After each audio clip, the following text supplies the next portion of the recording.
Welcome to the show. You turned in at the right time. The time is approximately 16:38, and we are going to talk about our report in the field, NAFA. About the thing we are talking about today.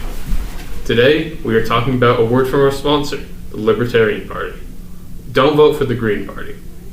And now, back to our reporter in the field, Matha, to talk to us about skincare in the Supreme Court case, the legendary Yoder versus the despicable Wisconsin. This court case involved a Mr. Yoder challenging the state of Wisconsin's law of requiring school past the 8th grade on the grounds of religious freedom.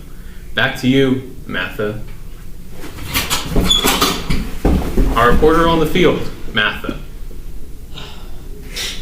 Yeah, Ron Mahogany. Things out here have been developing rather quickly since the court's breaking unanimous decision to side with Yoder.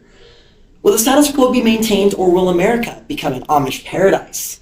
Here to answer the questions on all of our minds is Yoder's attorney, William B. Ball. William.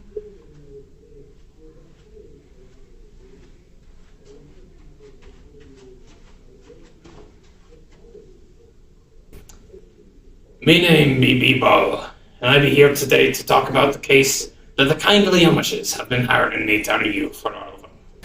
Thanks for speaking with us, Mr. B. Ball. In this case, you fought for religious discretion of parents who believe that an advanced education would contradict the values held by the Amish faith.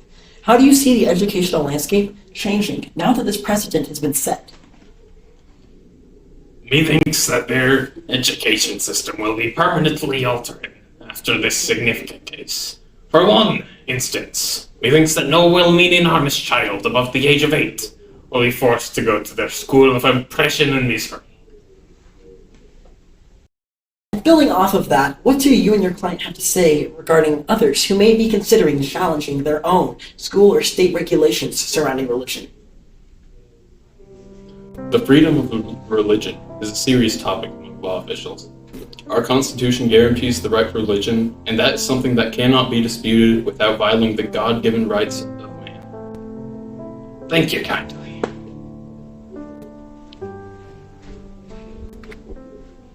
Thank you for answering these questions for us, Mr. B-Ball. While one side celebrates this outcome, we want to turn over to attorney John Calhoun, who represents the state of Wisconsin. Hello, Mr. Calhoun.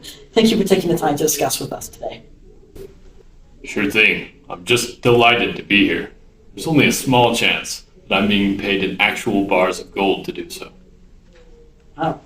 Well, let's get started anyways.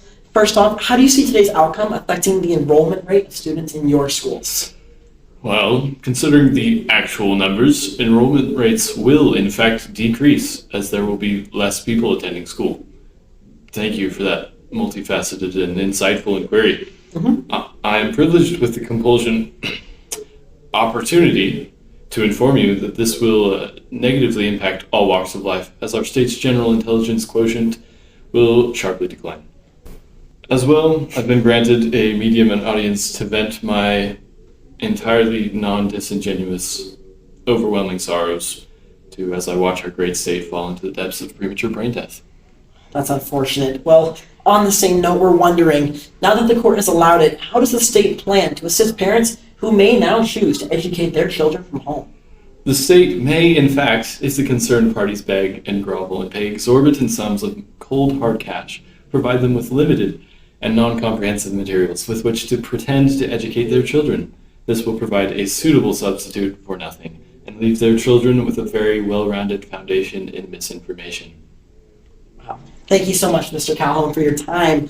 Regardless of today's decision, parents and educators everywhere are ready for change. We'll just have to wait and see what happens in these unprecedented times in our education sector. Now that things have begun to settle, I'll hand it back to Ram in the studio. From Washington, D.C., I'm Matthew, ANN. Thanks, Matha, our reporter in the field, for documenting this very important case in history. This case is very important in history, as has been proven over the last 52 years, 5 months, and 27 days since this case was decided. We have seen how this case has set the precedent for states to be unable to infringe on our religious rights, as well as establish the possibility for schooling to be given by parents outside of either public or private schools. Thank you, Matha, our reporter on the field. for monumenting this documental case. I'm Ron Mahogany, and you say classy, Amish people.